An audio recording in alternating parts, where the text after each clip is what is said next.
For the Sun Devils to have a winning record in 2024, these are the things they need to accomplish. You are Locked On Sun Devils, your daily podcast on the Arizona State Sun Devils. Part of the Locked On Podcast Network, your team every day.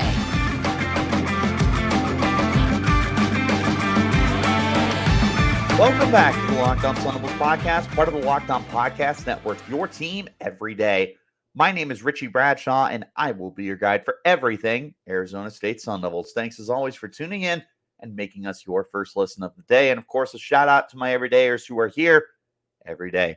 Wherever you're getting your podcast, hit like, subscribe, and turn on notifications so you get an update whenever we post new content. You can stay in touch with that content by following me on Twitter. You can find me at RichieBrads36 and the podcast as well at LO_Sun Devils. These days, every potential new hire can feel like a high-stakes wager for your small business. That's why LinkedIn Jobs helps find the right people for your team faster and for free. Post your job for free at linkedin.com/lockedoncollege. Terms and conditions apply. Ladies and gentlemen, boys and girls, it is once again time to talk Arizona State Sun Devils football. This time, we are taking a look at a checklist of how the Sun Devils are going to improve from year one of the Kenny Dillingham era to year two of the Kenny Dillingham era. And the Sun Devils have had back-to-back 3-win seasons. Now, one of them had a coaching change in the middle of the season, and there was a whole lot of drama surrounding the program. There were a lot of transfers out of the program. It was always a season that was set up to be a failure for the team. 2023 was the dawn of a new era. You had Dillingham come in. You had a ton of transfers come in. You had some really key recruits come in, like Jaden Rashada. It was supposed to be a first step in the rebuild process, and that's what it was. It was a first step. And sure, you had another 3-win season. That's not something to write home about until you look at the way they competed, the way that they left it all on the field, the way that they bought in to what Dilly had to provide for them.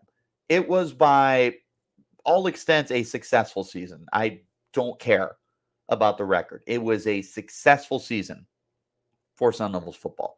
But now you enter year two, and you are hoping to start winning more football games. And in theory, the Sun Devils should be able to, when you look at the talent on this roster, when you look at the consistency from year one to year two, there's a different offensive coordinator that we'll talk about. But other than that, the staff got retained. They returned a lot of key players. They added really talented kids through the transfer portal as well as through their recruiting class. Now, you do look at the schedule, and you have to understand how absolutely brutal it is. You play Utah, you play Arizona, Oklahoma State, Kansas State. There is no shortage of talented football teams on here, and even some that I didn't mention. It's not going to be easy for the Sun Devils, but what we're here to talk about is laying out how they can have a winning season. Sure, the odds are stacked against you, but if they accomplish these key items, I don't see any reason they can't have a more successful season and maybe get to a winning record, or at least be able to go bowling. Now let's go ahead and hop right into it. The first key factor here for the Sun Devils to be able to take a step forward and for the Sun Devils to have a winning record is to see the breakouts actually happen. Now, there are 6 players that I specifically highlighted here. However, there are tons of guys that you want to see break out. None more so than Jaden Rashada, of course. Rashada looked pretty darn good in the 3 games he was out there. Now, did he look like a freshman? Absolutely. Especially when you consider everything that was stacked against him. Yeah, he looked like a freshman. However, there were some really good glimpses.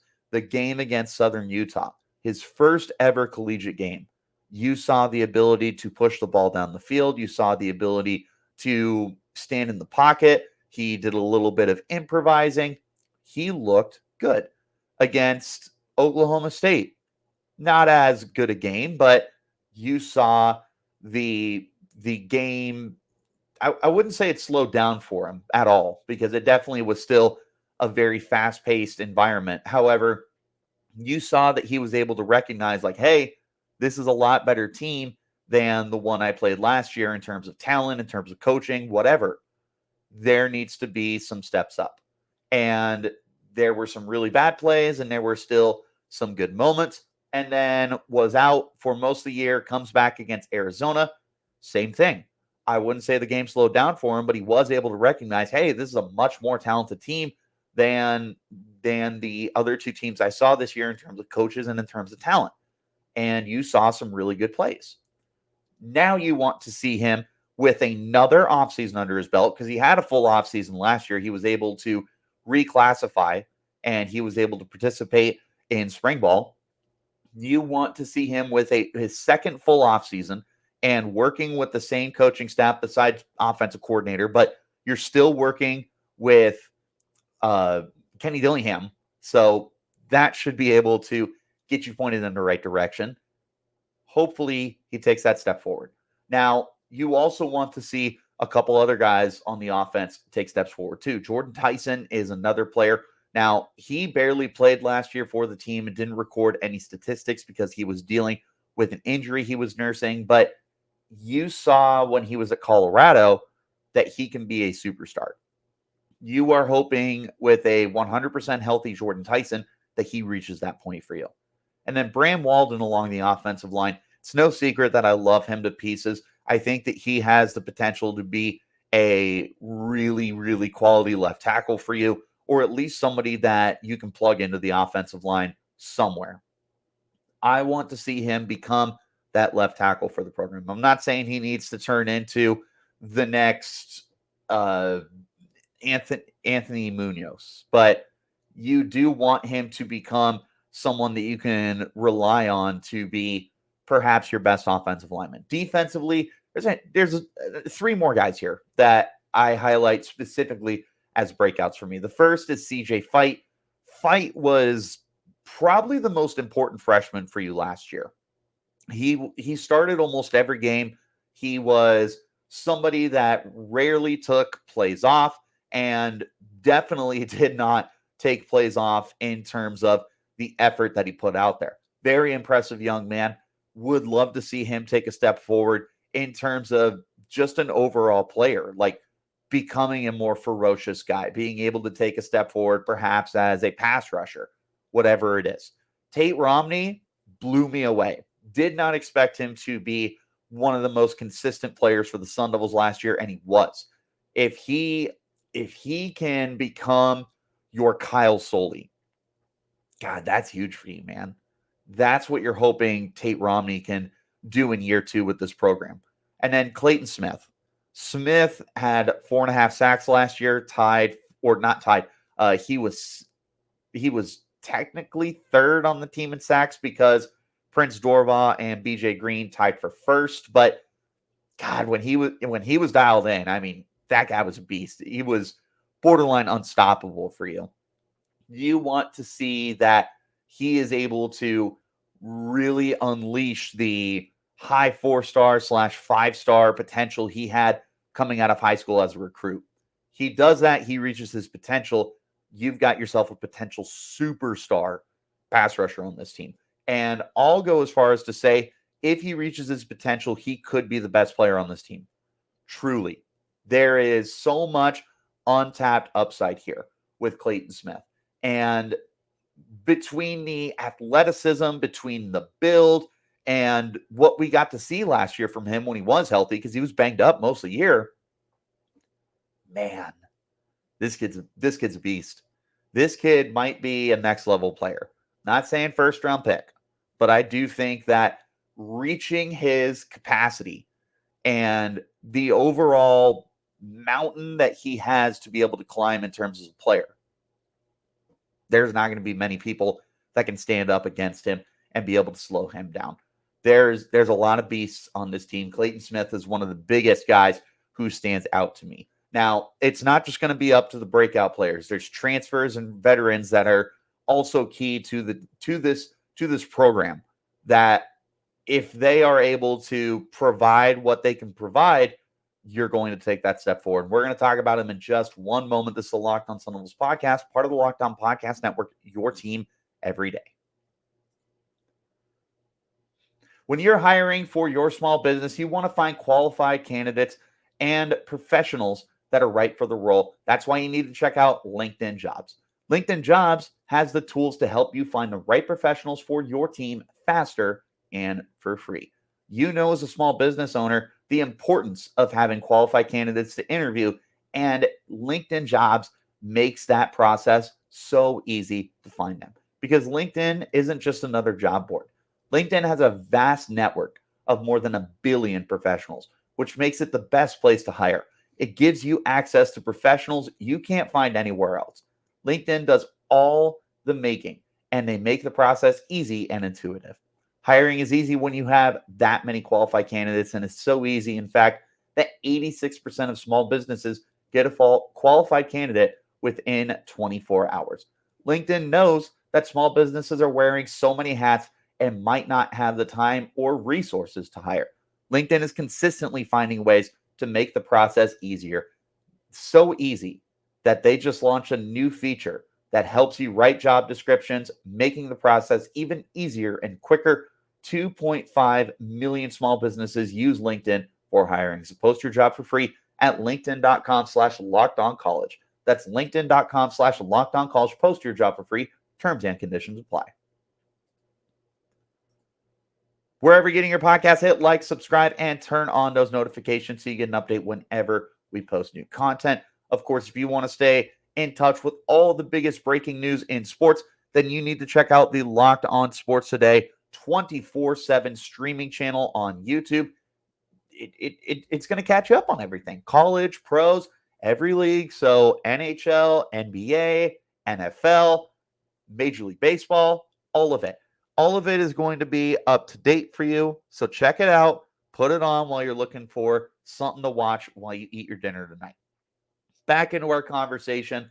It's not just about the breakouts to be able to stand up this year for the Sun Devils. It's also about some veterans. It's also about some transfers, and that's what we're going to focus on. First, let's take a look at the veterans. There are a handful of guys here that I need to be able to have consistent play, because these guys were really good players when they were on the field last year. You just need them to be that again. It starts with Cameron Skattebo, who last year was the heart and soul of the Sun Devils offense, because he did it all. The people's running back, as I called him. He was Mr. He ran the ball. He caught the ball. He passed the ball. He punted the ball. Everything. He was so dynamic in so many different ways. If he is able to come back and do the same thing, that's huge. If he takes a step forward, good Lord, you got a special kid. But you just need him to be what he was last year. If he does that, then you have the core of your offense, which is going to make life a lot easier for Jaden, Rashada, or whoever is going to be under center. Doesn't matter who it is. Skattebo back there is going to make things run much more smoothly for this offense. And you also need Elijhah Badger to return to form. The last 2 years, Badger has turned into a true, solidified, bona fide number one receiver for the team. He should be back. There is still time for him to transfer in March if he does decide to use the spring transfer portal, but at this point, I don't think that's a possibility. I wouldn't call it a non-possibility. I feel like he is back. I feel pretty confident to say he's back. I don't look at Elijhah Badger and question and ponder whether or not he's that guy. He feels like he's dialed in and all in on being a Sun Devil for life. He's back. You have a number one receiver. You have somebody who can make plays at all three levels of the field. He catches the ball consistently. He's a good route runner. This is a next level player for sure, especially if he puts together 3 strong years 100% a next level player. Potentially a guy who gets pretty significant playing time. Like, you're not talking about like a 7th round pick. He puts together 3 good seasons. He's going to get drafted into a position where he could see good playing time. He's a stud. So he does that again for you next year. Yeah, you should feel pretty good about where you're at. Bryce Pierre, stud tight end. There were times I truly believe he looked better than Jalen Conyers last year. Conyers, of course, transferred to Texas Tech. Bryce Pierre is going to come in, and he is going to have to be a very consistent, reliable option in the passing game. He's got the ability to be an overall complete tight end if he takes a step forward as a pass catcher. I feel like you're just going to have nothing but consistent, reliable guys here, because Skattebo is a good receiver. Elijhah Badger is a great receiver. You pair them with Bryce Pierre, dude, you got 3 good weapons here. That's where you should be thinking is going to be your possibility for Bryce Pierre. Lee Fontanu on the offensive line at center. He played really good last year. He continues to play good. It's going to help the offensive line really take a step forward. Like, you want to see Bram Walden take a step forward. You want to see Max Ironacre and some of the other guys that they're bringing into the line. You want to see them take that step forward. Lee Fontanu does, and those guys will fall into place. Defensive line, Anthony Cooper didn't play much last year. You want to see him be able to play more, because if he does, he's going to be the key veteran on this defense. And of course, Shamari Simmons on the back end could possibly be that for you as well. Led the team in tackles last year, led the team in turnovers. He does that again. You've got your guy on the back end, and you've got Cooper on the line. I also want to mention real quick, Jake Smith and Xavion Alford are coming back. They had to sit out last year because the NCAA was really feeling themselves. As long as they get back to form, they're going to be studs. So that's where you're hoping for them, is just to get back to their talent level that they had when they came to Arizona State. I want to talk about some of the transfers too. We're going to rapid fire these because there's a lot of them that you need to be able to step up this year. I mentioned Sam Leavitt, the quarterback from Michigan State, only because if Rashada doesn't work out, or God forbid he goes down again, you need somebody to step up. It can't just be Trenton Bourguet, who is another key veteran for this team in terms of leadership. But Sam Leavitt could potentially be the future of this team if Rashada doesn't work out. He's another 4-star kid out of the same recruiting cycle that Jaden Rashada was in. Raleek Brown, the superstar, the prized possession and the gem of this offseason. This is a 5-star kid. This is a future NFL player. This is hopefully your Tavon Austin, your Kenneth Gainwell, as Kenny Dillingham had compared him. You just need him to be a little bit of everything: a catcher, returner, runner, all of it. Along the offensive line, Josh Atkins comes in, potentially a starting tackle for you. Jeffrey Clark on the defensive line could be this year's Nesta Jade Silvera. He could be this year's Deshaun Mallory. That's what you would love to see from him. Linebacker, who knows how it's going to end up rolling out, but Keyshawn Elliott, the linebacker coming in from New Mexico State, feels like a plug and play. Zaire Viaseu, the transfer coming in from San Diego State, could be a plug and play. Jordan Crook coming in from Arkansas could be a plug and play. Whoever it is at the linebacker spot, you just need them to be able to step up in a Travion Brown role, in a I don't know. There's been some guys that you need to be able to step up at the position. A Merlin Robertson, a Kyle Soley, someone that's going to be able to make life a little bit easier for Tate Romney. Cole Martin, another big-time addition. Local kid. That's what I'm trying to say. Local kid. 4-star cornerback, probably going to put him in the nickel. You need him more than ever with the loss of Jordan Clark in the offseason. he lives up to his potential. And I mean, he looked good last year at Oregon. He looked good. He does it again. Yeah, you're going to be set. Really helps the secondary. Miles Rouser, speaking of which, another transfer from New Mexico State, another safety, potentially a starter for you. And being able to rotate him in with Xavion Alford and with Shamari Simmons. You have depth at safety, but Miles Rouser could be one of your key players back there. There's a lot of key transfers. There's a lot of key veterans. There's Jake Smith and Xavion Alford coming back. You need them to all show that improvement. You need them all to be the consistent players they were last year. You're going to be in good shape.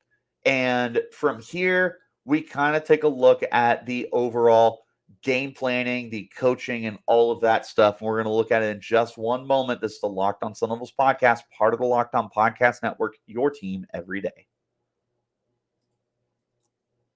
Want to talk to you guys about our friends over at FanDuel. Happy Super Bowl to all of those who celebrate from America's #1 sportsbook, FanDuel. If you're like me, Super Bowl Sunday is all about scoring the best seat on the couch, grabbing your favorite football snack, and placing some super bets. I'm going to be getting myself that buffalo chicken dip and taking a look at some prop bets for receptions, yards, all that good stuff. Because FanDuel has so many ways for you to end your season with a W or 2 or 3. Not only can you bet on who's going to win Super Bowl 58, but FanDuel also has bets for who's going to score a touchdown, how many points are going to be scored, and so much more. New customers, join today. You're going to get $200 in bonus bets if your first bet of $5 or more wins. Just visit FanDuel.com/lockedon to sign up. That's FanDuel.com/lockedon. Make every moment more with FanDuel, an official partner of the NFL. One more time, wherever you're getting your podcast, hit like, subscribe, turn on those notifications so you get an update whenever we post new content. I appreciate you guys for tuning in, and I especially appreciate my everydayers who are here every day. And check out the Locked On Sports Today 24/7 streaming channel on YouTube for college news, for pro news in every league. Stay up to date. Put it on while you're trying to find something to eat tonight. Let's wrap it up now with 3 more things. And the first aspect here is to have consistent play calling. Now, you got a new offensive coordinator coming in with Marcus Arroyo. He's going to also be your quarterback's coach and be able to work with Jaden Rashada and Trenton Bourguet and Sam Leavitt. If he is able to be an upgrade over Beau Baldwin last year, who was borderline a liability for the team. I mean, after 3 games, Kenny Dillingham took over play calling, and no offense to Beau Baldwin at all. He's a very smart guy. He's going to know more about, or he's going to forget more football than I could learn in my entire life. But you're hoping Arroyo is going to be a step up for you. If he is able to be that step up and just be consistent, or at least be able to get on the same page as Kenny Dillingham, hopefully that offense steps up. Brian Ward, dude, he's one of the best in the business. Dude took what was a abysmally bad defense in 2022, significantly increased them in 2023. And now in 2024, with guys coming back and with incredibly talented players coming in to the folds as well, you just need him to call a good game. And if he does that, yeah, you're going to be in good shape. He's beyond his years intelligent. Dude, same with Beau Baldwin. He's going to forget more football in his life than I'm going to learn. So smart and a student of the game. Yeah. Brian Ward, just do what you did last year. We're going to be just fine. Marcus Arroyo, come in, get on the same page as Kenny Dillingham, and see those improvements. And speaking of those improvements, you also need to see those from across the board. You need to see improvements from year 1 to year 2, from the players, from the coaching, from Kenny Dillingham. You want to see that what you did in your first year here mattered and is going to pay off, and you reap the benefits from it this upcoming season. That's what you want to see. You want to see that your efforts in what was a pretty tough year is going to be able to take that step forward. You show those improvements, you show that growth, you're going to win more football games. You would also like to see that 2023 recruiting class be able to take a step forward. So it's Jaden Rashada, right? You're talking about some of your other guys. Man, there was a lot of redshirts last year. The vast majority of these guys redshirted, like beyond the CJ Fights of the world, beyond the Jaden Rashadas of the world. You want to see Sean Nah find a way to stay healthy and be a consistent player on the offensive line. You want to see Kyson Brown take a step forward as a potential star running back for you. You want to see some of the guys in the secondary, Keontae Bradley, Sean Russ, Montana Warren, someone I was very high on. You want to see them take those steps forward as well. Caleb Black was someone they got involved with the offense at times. You want to see him take a step forward. There's plenty of guys from last year's class and last year's cycle that you would like to see grow into their roles because they redshirted. They are hopefully taking in a lot of information so that they can be better players and they can be potential cornerstones for you. Even if they're not cornerstones, you still want to see that they have improved from year one to year two. One more aspect here that is going to lead to more wins. And real quick, honorable mention, you got to stay healthy, but that's out of their control. It really is. Injuries are a part of the game, but very rarely do you have control over them. Like most of them are freak. If they stay healthy, it's going to help win games.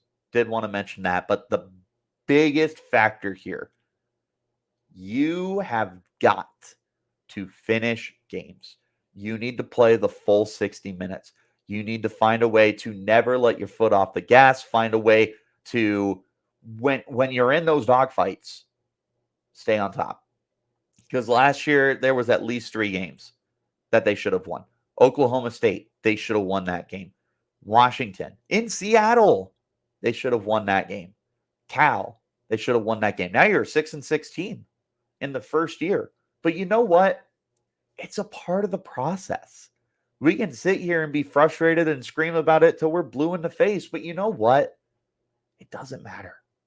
We just need to see that they are improving. It goes back to showing growth. But finishing games, that's what's going to make your difference here.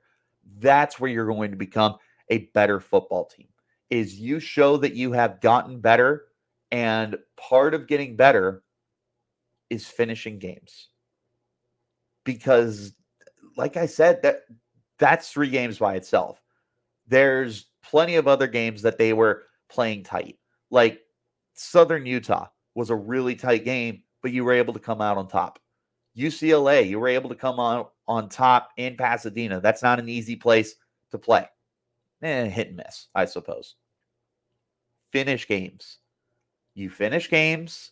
You find a way to dig deep, play the full 60 minutes, buy into the play calling, show the growth from year 1 to year 2. You're going to win more games. And you proved last year that you can go up against tough teams. Washington was just in the national championship game, and you should have beat them. On the road, you should have beat them. That speaks volumes about this team and this program. They're able to start finishing those games, I should say. I don't know, man. You could be 6-16. You could be 7-5. And in a brutal schedule. You've shown everyone that you can play against tough opponents. So do it again. Show me that those weren't fluke games. Show me that you are able to finish those games. You're going to get tough, gritty wins. These games are winnable. They really are. But you gotta get back to where you were. You do that, you're going to win games. You see the growth from the team. You see the key transfers. You see the key veterans on this team. You see the development from the 2023 cycle. You're going to win more games. Is this a lot of items? Yes, of course it is. You're saying that there's a lot of things that need to go right. However, some of these things go right and they're going to check off other boxes. Like some of the guys I said you want to see breakouts, that's part of the development. Some of the guys that I highlighted as breakouts were from the 2023 cycle. That checks both those off. The play calling has the consistency. It's going to lead to you finishing games. It's going to lead to improvements from year one to year two. So, yeah, I highlighted a lot of stuff, but so many of these different things coincide with each other that they happen, and a lot of other stuff is going to happen. These guys break out, they become better players, they turn into veterans for you. You bring back Jake Smith, Xavion, Alford, put them in any category. You can put them in transfers, you can put them in veterans, you can put them in breakouts, whatever. Everyone stays healthy and you accomplish half of these things. You should be able to finish more games. Was it a lot to talk about? Yes. But this is also a team coming off a 3-1 season. So naturally, there's quite a bit that needs to go right. But even if you don't get all these things, you still should be able to get a couple of them or more, and you're going to be a better team. Those are the areas that I think you need to be able to improve in. Those are the areas that if you do accomplish them, you're going to win more football games in 2024. Which of these stands out to you the most? Who are the guys you're looking forward to breaking out in 2024? Let me know in the comments. You can hit me up on Twitter. You can find me at Richie Bradshaw36, the podcast as well at LO_Sun Devils. But wherever you're getting your podcast, hit like, subscribe, turn on notifications. And one more time, a shout out to my everydayers who are here every day. Appreciate you guys for tuning in. Definitely want you guys to stay in touch. We got plenty to talk about. We've got tons of stuff that's going to be coming for you guys. We're going to talk about the top returning players on offense and defense. We got spring ball around the corner, so we're going to be keeping you up to date on that. There's never been a better time to subscribe. Hit that button. I'll see you guys later. And until then, you keep it locked right here on Locked On Sun Devils.